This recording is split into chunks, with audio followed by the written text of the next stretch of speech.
Who am I talking with? Hi, I'm Mary Juetten from Traklight. What is Traklight?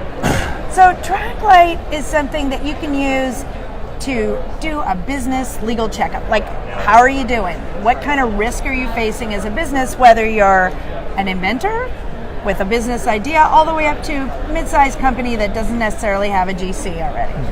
You're also a lawyer. I am a new lawyer, New Washington lawyer. New Washington lawyer. How did you get the idea for Traklight? Where'd that come from? So I went to law school, there's a bit of a gap. So I went to law school from 2008 to 2010. And in 2010, I took 2 classes. One was on intellectual property and business, and the other was doing technology law in a clinic situation. So I used to joke it's the only time I was ever going to practice law, but I did learn to never say never, because I took the bar in 2018.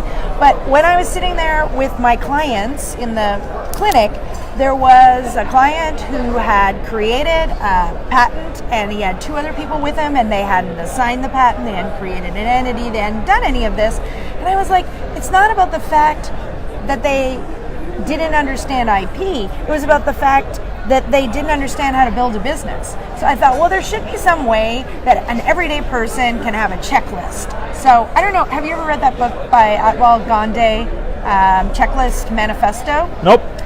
I read it way later, but if you're thinking, it goes through how checklists really help us. So what Traklight is, it's like a TurboTax approach, so you get screens and you check all that apply, but it's basically a large checklist for starting up and running a company. So how does Traklight operate? Does it operate online where people go through it? Yes. Web-based atmospheres? It is. Okay. It is a SaaS, software as a service. Okay. It's we have a free business legal risk checkup. How'd you build it? I mean, you're not a technologist, are you? No. My family's. I'm originally an accountant. Okay. So that's how I got like the TurboTax approach to software, and I've been a big consumer of technology ever since, like for 30-something years. I was enthusiastic as an accountant as they brought in technology, which is why I don't understand as a lawyer why people aren't more enthusiastic about it. Yeah, so what I did is I used Excel and I created kind of a mock-up, what I call the alpha version, and I had 8 people that were building companies. I printed it out for them, all the questions, and I still have it. And they went through it and they wrote on it and they told me, like, I don't understand this question, or why would I ask? And what I offered them is, if they did it, I would then give them like a free kind of IP audit. And so, because that's really what Traklight is, but that's like a terrible tagline because no one wants to be audited. So then it worked, in the sense that people got information from it. So I went in and I wrote out all the rules in business, like in logic, like as a business analyst, and then I turned it over to people to code. And so there were some spectacular founder horror stories associated with my experience of coding. Did you know, I'm sure I'll ask you about that in a second. So this time when you're sitting there sketching this out on spreadsheets, asking them to mark up the copy and tell them what they don't understand, whatever. Were you on your way to, knew you wanted to build something? You're just going to start this way? Yeah, I wanted to start with, like, is this even going to work? Like, you know, the whole Steve Blank approach, customers. From day one, I knew there was a problem, but I didn't know exactly how to solve it. So I thought, well, like, if we had this kind of online questionnaire. You figured out. Yeah. So you go out and find people that have to code this thing and develop it. Yeah. Where did you start? And it sounds like you had. I mean, just tell the stories of the highs and the lows of that. So I went to someone who's a relative of mine, super smart guy, but more. This is when I learned there's people that like are kind of IT infrastructure people and coders. So like this is 2011. So I'm like, could you just build this? Fill in the name. And he was like, oh yeah, sure. And then he goes, I'm going to build it in Drupal or something like this. And I'm like, I don't even know what you're talking about. Anyways, so that didn't work out. Then I hired these software developers and they got sort of down the road with it. And I had this vision of what it would look like, which matches what it looks like now. And it was just this long list of questions when they coded it, and I was like, no. So that happened. What would you tell somebody? I mean, knowing that, you were talking to somebody over coffee or a drink, and they're saying, hey, I'm thinking about starting something. I've mapped these things out. I think it can work after bouncing stuff by, but I'm not a developer. Where do I start? How do I find one? What do I do? Because a lot of the people here, I talk to them, and it's like their buddy is a developer, their cousin. They have these close friends. I didn't have one of them when I started.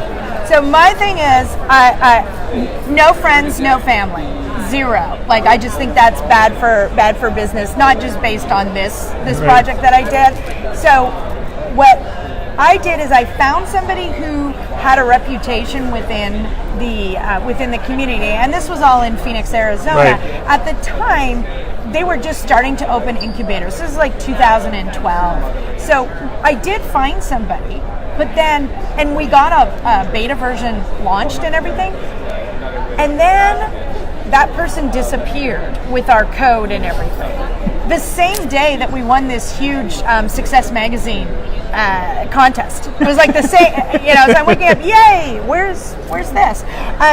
So I took a class by this woman out of New York called Tech Speak for Entrepreneurs. And it actually teaches you what you need to know to evaluate a developer and to understand. And when I look back now, I was completely stupid because I just recently bought a new car. What did I do? I went out and educated myself on the car. But somehow with developers, we feel like we should not question them. So you should interview them, you should test them, you should do small projects and get them to do something and see if you like it. That was the mistake I made with the second people. When you ultimately got it up, how did people find out about Traklight? I mean, how did the word get around? So what I did with the beta is I had gone to ASU Law School. I gathered an advisory board very early. My first advisor was sort of a mentor, and then I gathered other lawyers and I got people to give us feedback. And I went into an incubator program where that's where we were just after we launched. So I was able to go and do speaking, and I've always been kind of a go out there person, and I wrote a lot. So the whole content marketing, and that's how we got people to learn about it. So Traklight, how long has Traklight been in existence now?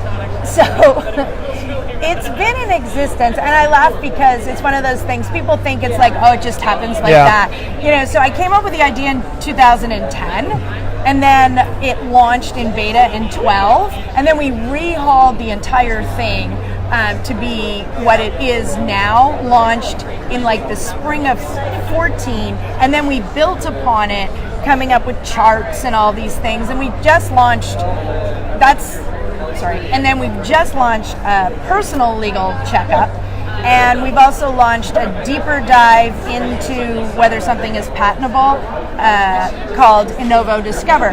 So those things have kind of been going along. There was a big pause while I spent a lot of time on Evolve Law, which initially was so that I could promote Traklight within the legal industry. It took on a life of its own. It took on a life of its own.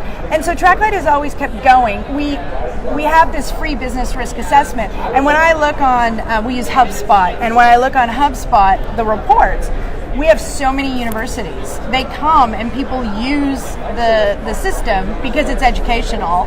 And so our market was the small businesses. Then we switched to maybe attorneys. And then we still have a few attorneys that use it. Now we're focused on large white label versions for the bigger legal companies. And we're integrated with Clio, and have been integrated with Clio since 2004. I think we announced it as part of when Alt Legal went in, and I think it was Legal Tech 15. What was the time where you thought, okay, I mean, nobody is foolish enough to say, hey, I've got it made, the business will be great forever, because it's like every week you think it's going to die or something. When would you get to the point where you go, this is going to work? We can pull this off. Well, I think we got to various levels. We can pull this off for this, right? But it keeps changing. And in 2015 was when we made this big shift, where we said we're no longer going to spend money. We used to have 15, 16 people, and we were like, no, this doesn't make any sense. The cost of acquiring these customers like the small businesses, doesn't make sense. So we shifted to the white label long-term partnerships, and some days it feels like, okay, this is great. We have, these companies, like Paychex is one of the companies. But then it's like, well, there's so much more they could be doing with it. So I don't think I've ever had the day where I think, hey, it's all good, it's all done. It's a never be satisfied attitude. It's the guilt. It might be. And the guilt level. We should have done this. We could be doing more. I could do this. But I'm one of those people who, I don't know if you saw the keynote on the stress thing. So I have been always thinking of, like, what's the silver lining? So, like, with Evolve Law, it took over my life. I ended up, like, jacking up my arm from all the travel and everything. But for Evolve Law, I wouldn't have relationships. And it's not public yet, but we're going to announce some cool pilots that we're doing with really big companies that I never would have gotten to if it wasn't for Evolve Law. Yeah, which is true. Like, when I was following you with Above the Law, or Above the Law, but Evolve, I had no idea that you had this other company. And it was, seriously, I'm guessing maybe 4 months ago, 6 max, and I'm looking through, your profile at LinkedIn or something else, and I'm going, what's this? Is that a side thing that she's doing? And I really thought that was some type of small hobby on the side, as opposed to, well, this thing took on a big deal, but that's closer to the hobby than this thing over here. But you're right, you got known by lots of people, and you'd be doing events where there'd be some very influential people in the room. Exactly, and then like, I decided that for kind of our semi-retirement, that I had always said I'm never taking the bar, and then I sat down and did it in February, which at my advanced age, that was not fun at all, and I wouldn't recommend it. But the day after, or 2 days afterwards, a woman that I've known for years, we went to law school together, she's practiced tech law, she reached out to me, she's like, can you be of counsel? And by the way, we'd like to use Traklight. So I have Juetten Law, which is my Washington law firm, where I have a free business risk assessment, the first part, but I also have the free personal legal checkup. And so I'm going to work on linking that to other lawyers, because now I'm a lawyer, I can refer to lawyers, right? But I'm not going to charge. So referring people off that way. But with Nimbus Legal, which is the place where I'm of counsel, we will use Traklight for the startups to work on that. What's your one big bit of advice to somebody that's thinking about starting a company, a legal technology company? My one piece of advice is, it is not for the faint of heart, and there's no such thing, it's not overnight. Like, you ask any of these people, and everyone, and it's not just legal tech, it's technology, it's any kind of company, you have to be able to pace yourself. It's beyond a marathon, like it's a triathlon. Yeah, it's okay. I mean, 2-3 years, we realized we got some traction. That's pretty fast, actually. I mean, if even in the first year you just get a little slice, you get a couple customers. I mean, we got to 7 paying customers at the end of the first year. And the next year we had like 37 or 69. I don't remember what it was. It was like, in hindsight, people would think, well, you must have starved, which kind of did, but there was good growth. And then you get to a certain level and it can't keep growing that fast anymore. But you build something.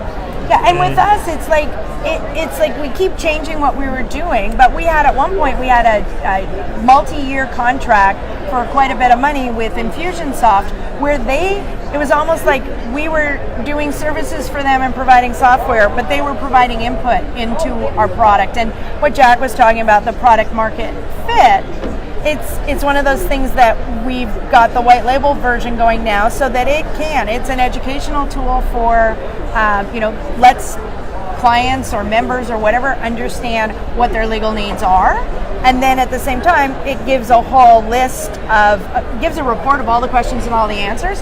So instead of sitting with a client for an hour saying, so do you have a co-founder agreement? And then they go, what's a co-founder?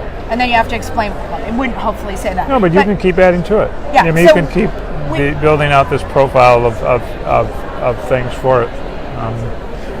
Well, thank you very much. Well, you are welcome.